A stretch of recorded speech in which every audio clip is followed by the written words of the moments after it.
Hello guys, how are you? Welcome back to my channel. Welcome back to SISIYEMMIE TV. You guys, it's been a while because your girl has been going through a lot, and a lot has been going through me. See, that's the only way I can explain my absence or why I have not been consistent. Life has been lifing. Things have not gone according to plan. I've been distracted heavily. I've been distracted, and I'm going to tell you guys about it, but not now. In due time, I will be able to share. But right now, just pray for your girl. Pray for SISIYEMMIE. Pray for Yemisi, because where this life they carry me, they go. I don't even know again. I don't even know. I don't understand. And I can only go through it with acceptance and humor. That's how I can explain. So just pray for your girl. That's why I have not been consistent, and that's why I just feel like I have been thrown off track. But you don't know if you've been thrown off track until in the future, when you can look back and be like, was I actually thrown off track, or was I being put on the right track? Anyway, this video is not about motivation. This video is just to pop in and say, hello, I'm still here. I'm not going anywhere. It's just that for now, I have not been able to be consistent. So forgive me. I love you. Forgive me. Stand by me. Support me. Pray for me. Anyways, today I'm on my way out. I'm going for a book launch. It's not technically a book launch, but the author of a cookbook that I just bought came to Lagos. I don't think she lives in Nigeria. She came to Lagos, and the bookstore that I bought the book from, the owner called me. I was like, oh, SISIYEMMIE, the author is going to be in town. She's going to be doing a signing, blah, blah, blah. You can do a, author meet and greet, and I like things like this. So I was like, why not? I already bought the book. This book is 20,000 naira. For those of you who think cookbooks are expensive, a labor of love. It's a labor of love. A lot of efforts go into cookbooks. So support anybody that you see that has a cookbook. So I bought it for 20K. It is called My Everyday Lagos by Yewande Komolafe. She's a food writer, cookbook author, and recipe developer. Did I say her name was Yewande Komolafe? Yes, Yewande Komolafe. I first got introduced to her on YouTube. Like, I was watching New York Times Kitchen, or is it NYT? I think it's called New York Times. And I was like, oh my goodness, there's a Nigerian on this show. And I was just so happy and proud. And that's how I started following her. So when she released this cookbook, I was like, I have to have it. I mean, why not? Support the ministry. Take it to the permanent site. The pictures are lovely. Such a thick wealth of information here. So anyway, you see this book, go and get a copy. I got it from Book Nook on Admiralty Way in Lekki Phase 1. I should be on my way to the event right now, but let me just do quick outfit of the day. I'm wearing this, is it Adire? Pink or purple? Let me know in the comment section. Do you think this thing is pink or purple? I think it's pinkle. That's a mixture of pink and purple. But yeah, I like it. It's a collaboration between Muse Africa and the Kitchen Muse. The Kitchen Muse is a food content creator. Her name is Buki. She's on Instagram. Follow her. So since their name are both Muse and Muse, they collaborated and came up with a couple of designs. I bought this one, but this was earlier in the year anyway, and I haven't worn it. It's a short set, so it comes as a top and a short. So I just wore my white tank top inside, and I wore the shorts, and that's it. Really simple. Before I go, I want you to know what I smell like today. My new perfume. I feel like this is a bit of an update video.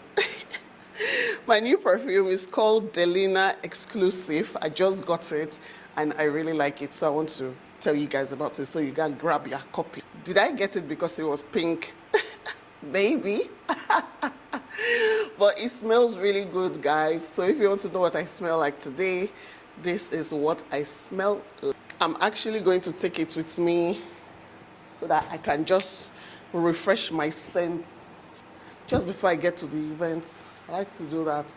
I need a small perfume bottle that I can just, take some out.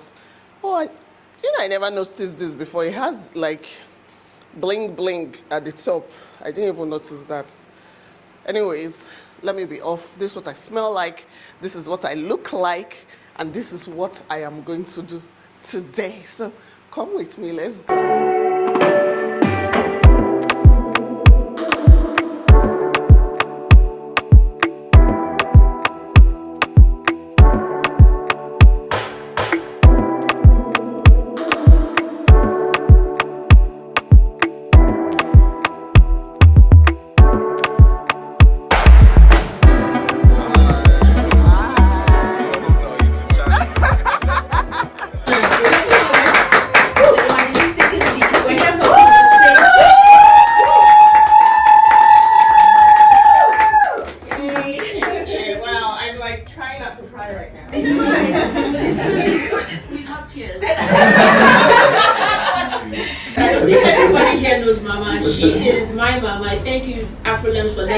To me. My mama now, Mrs. Ukoh is going to be guiding us through the conversation with Yewande, and we're very honored to have mama here as well. So living in the US could mean that you don't have access, to some Nigerian ingredients on a regular basis. I figure there's that one dish, or maybe even two, that you might miss eating, that brings back happy memories each time you think of them when you were growing up in Lagos. What's that dish? Wrapped in leaves. Oh, wow. Like wrapped in ole leaves, because we have foil packs and we have banana leaves, but it's not the same. I feel like the leaves give it a certain essence that I just can't get it anywhere else. Yeah, and the palm oil or the the fresh palm oil. The fresh palm oil. We had actually I did it with fresh palm oil yesterday at dinner, and that floral. There's just something so fresh about it. It's just different. I mean, if you even look at Nigerian dishes, oha. Some parts of people call it oha, some call it ora. Which one should you take without offending the other? So how was it for you putting this beautiful work together? Navigating all this complexity of Nigeria? No, completely. It completely changed the way I think about recipes. So I come to food from such a classic background. I was a pastry cook and I worked in restaurants and I learned about French cooking and all these other like different styles of cooking. And I also have a science background. And so recipe development is my thing. It is the way I see the world. It is the way I explain the world. It is the way when I look at an ingredient, I understand it in that way. Like, let's break it apart and then put it back together. And to me, that's what recipe writing is. And so the recipe part, I knew that I could do that. But the part where I didn't want to feel like I was explaining to an audience. I wanted to speak directly to the audience and have them see themselves reflected back in my writing and in my recipes. And so I made choices like not providing translations. Like, Iru is exactly what it is. Iru is Iru. Totally agree with you. Totally aligned with you. I'm glad they have a scientific name for it, but Iru is Iru, We'll figure it out. Yeah, I know. So I provided a little translation because I thought it was really cute and it would make a nice poster. I provided a little translation of Yoruba words. But I think that I think that if someone is curious about a cuisine, I had to learn how to cook French food. I had to learn how to make a croissant. I had to understand the science behind that. And so if someone's curious about my food, it's up to them to do their research. It's up to We have to turn their line. Totally aligned. You know, like, How is the experience like cooking Nigerian foods in diaspora in terms of finding indigenous ingredients like iru, stockfish, egusi, and so on? How is that experience like? I think it's actually easier than I thought initially. I've always had access to Nigerian food wherever I lived. In fact, in like 2017, I took a trip with my husband across North America, and we were in New Mexico and found a Nigerian store and a Nigerian restaurant, you know?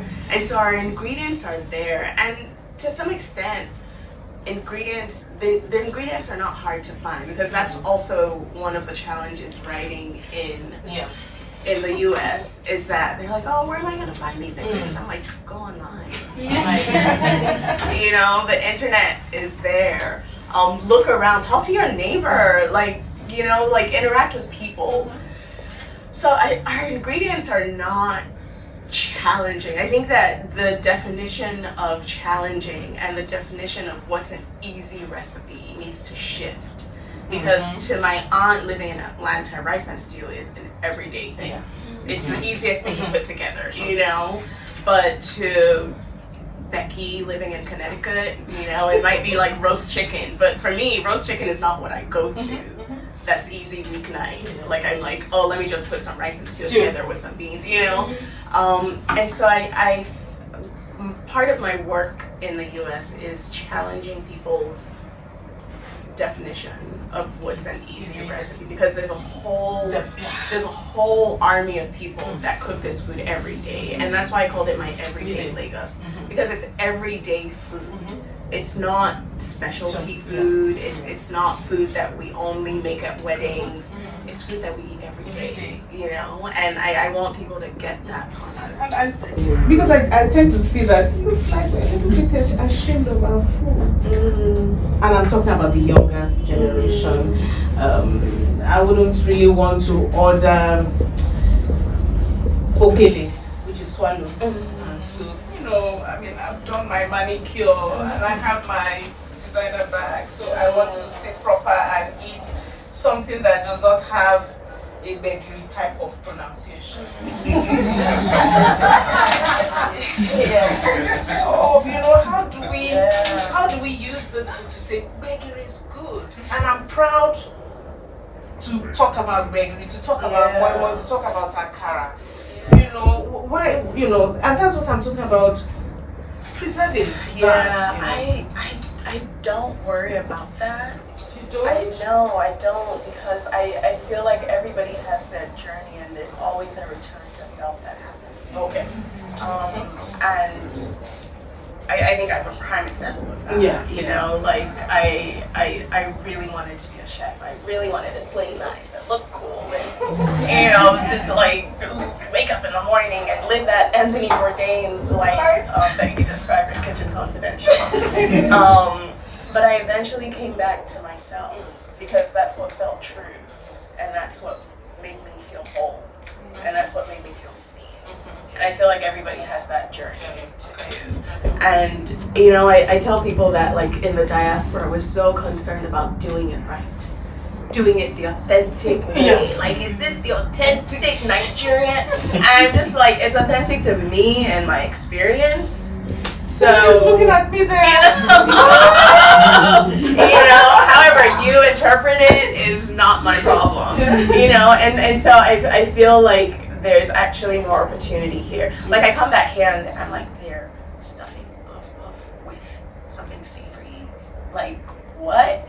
You know? Like, I would never dare do that in the diaspora, because, like, that's not how we do it in Nigeria. Like, I was even, like, for my 10 essentials piece, I put sugar on the outside of my puff, and I was like, oh my god, people are gonna drag me. You know? And, you know, but then I come back here. So there's an evolution. Yes, and I think we're in the diaspora, sometimes we can be stuck in the period that we left. Because we're trying to preserve that memory, because that's what we have in our heads. Like, this is what it means to be Nigerian. But I think Nigerian identity is nuanced, and it could be expressed in so many different ways, and we shouldn't hold ourselves down by trying, aspiring for this like idyllic authenticity that doesn't exist. Closely Nigerians sort of hold on to what they believe is authentic Nigerian, and it's almost stifling.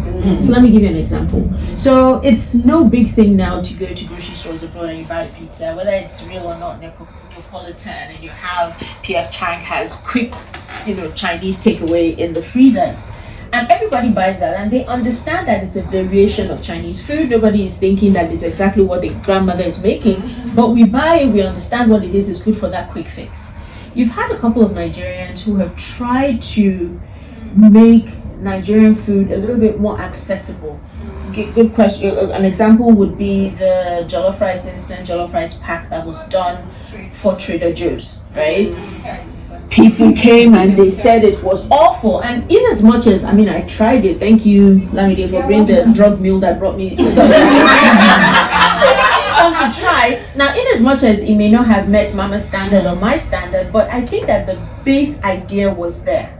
I happen to have also done some work with Ben's.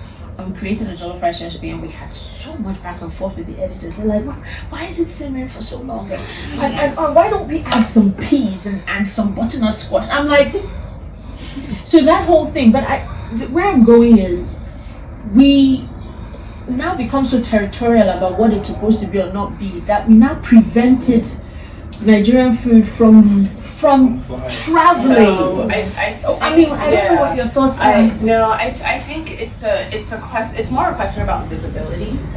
And when we open these like glossy magazines, who do we see, and whose viewpoint, who's the magazine speaking to, and I think that it's a question about how visible are we, and I think it's a question about visibility, and trying to see your own food as well represented across platforms. That like the few times we want to get it right, like the few opportunities that we have, like if it's gonna be in Bon Appetit, it has to be, it has to be the perfect version, and it's just because we haven't really seen that, that we don't have a lot of experience with interacting with our food on larger platforms, and when we do see them there, it's like, oh, that's not the authentic. Like if they were gonna put it in Trader Joe's, why didn't they? And also there's also like, who gave them that recipe? It's a Nigerian actually developed it, and so this is the thing as well. It's enough. I imagine that the young lady, because I read about her, by the time the Nigerian community was done with her, if she is not a strong person, she will curl in her bed and not get out, because the Nigerians tore her to shreds. And I also, there's a part of me that also, especially big up to Mama and big up to you for having dreams that you allowed to be real. Atim and I talk about it all the time. Someone who has conceptualized something and has taken it all the way to the end, to the point in which you have a factory, you have gotten a Trader Joe's to stock it in their stores. That is huge. And then we now tear that whole thing down. Sometimes I feel that Nigerians were our own worst enemies in certain ways. And so it's painful for me to see that. Somebody writes an article. Do you know what it means to get an article published in like a New York Times, for example? Do you know the levels that we have to go through? And then in one day, we eviscerate all of that. Do you know what it means to be as a Nigerian, to stand in front of people who don't understand us, understand our food, understand that Nigeria has a market, and that Yewande needs to have an arm of her book tour here, and then for somebody to now wake up, we as Nigerians, as an audience, as a country of 200 and something million people in this country plus the ones in diaspora, will tell you that you're not Nigerian enough, or you don't deserve to tell that story because it doesn't fit that. So how are we going to get on the world stage? How? Meanwhile, again, let's look at the Americans, figuring at the Olympics doing curling and all that stuff, and you have a stadium full of people applauding them, and understand the sport and stuff, but it's American, it's yay, and then the national anthem is playing and everybody's crying. And we have somebody trying to do something and we as a unit take it down and take you down because you're not Nigerian enough. Yeah, and I think that's why on this side, like I approach it like I'm as Nigerian as I want to be. Like I'm as authentic as I want to be. You know, like it starts with the self. So that's why I don't read the comments, because it actually doesn't matter to me what somebody else thinks about what I'm doing, because I know where the work is coming from. I know the intentionality behind the work, and that's what I'm doing. Once I put it out, I leave it alone. Like it's gone out. It's like I'm not changing anything in the book at this point. You know, it's like it's left me. You know, like the story had to come out and it's out, and it's, you know, it's in the best representation or iteration that I thought at that time. You know, so it's that's what it looks from this side. So yeah, I can't describe or explain what's going on the other side. I do think it's a question about visibility and how many of us people are seeing, how much of themselves people are seeing reflected to them. And the few times they do see that, they want it to be right, whatever their definition of right is, you know. It's different from the way you cook egusi. The day you decide to do the egusi, the lumpy one, the Igbo man will say abomination. What is this? You know? So that would be there. Let's face it. In manufacturing, okay, let me just put on my marketing cap now. You don't go testing a product on the internet. You test it with your consumers. The day you go to the people's court of Twitter and you killed that business. Yes, you killed the business. So do what you need to do with your consumers, get your consumer insight and do what you want to do there. I'm not going to mention brands, but Bouillon Q, just because I worked on one, came out of consumer insight. The consumers in Nigeria didn't beg for it, but somebody saw a business opportunity, researched, and saw that, okay, Nigerians were sweating, pounding crayfish, they don't understand the science of combining flavors, and so seasonings were best, but you didn't go to the internet. Anything you take to the people's court of internet, I mean, what you see is what you get. I can bet you if that route, that was not the route, that product would be on the shelf and people will be falling over themselves by. That's the thing. I mean, it's what product development is about. You don't go there before you launch your product.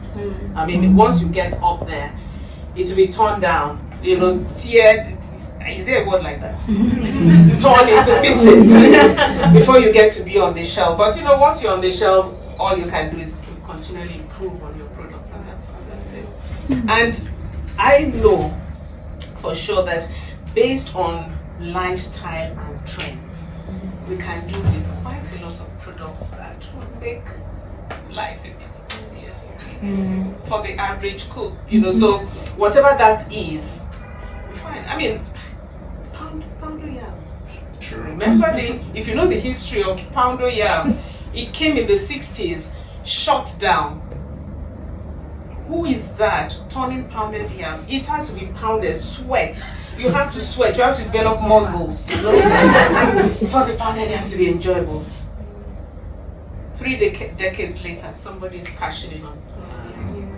So it's sometimes about timing. Yeah, that's true. I handled noodles for my company. I was a brand manager. I was called into the MD's office because I tried all the way to keep it. I couldn't. And he says, I don't know which tunnel you're looking at, but the tunnel I'm looking at is dark. I don't know what hope you have. We sold the machines to DC, to our company. I love it. I love it.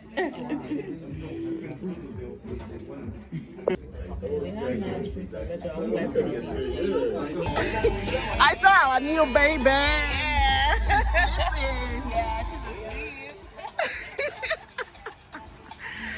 Mama.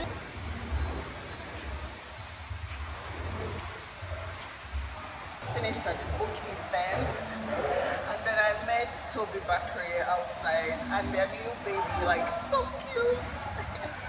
I came to KFC to get some chicken for Tani and myself. And then I have to get some snack for the kids before we go home. So that's what I'm doing.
Just finished shopping at Renee's restaurant. I say Renee's restaurant.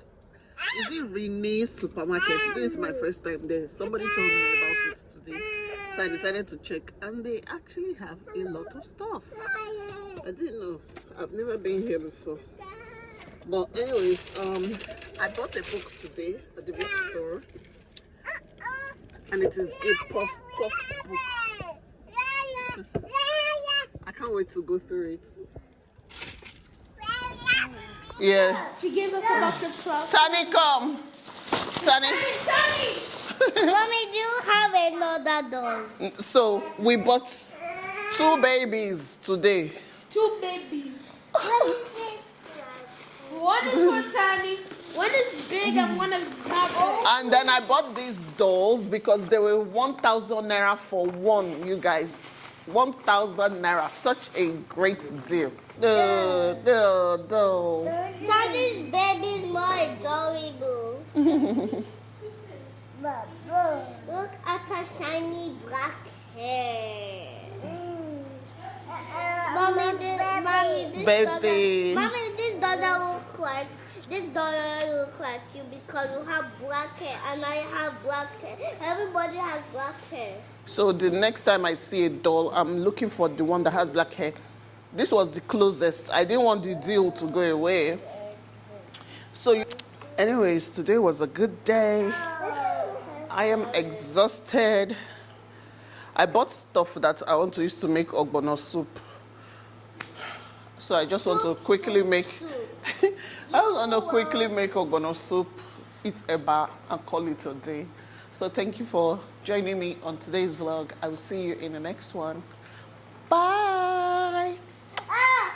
Bye-bye. Say bye-bye. Bye-bye. Bye-bye.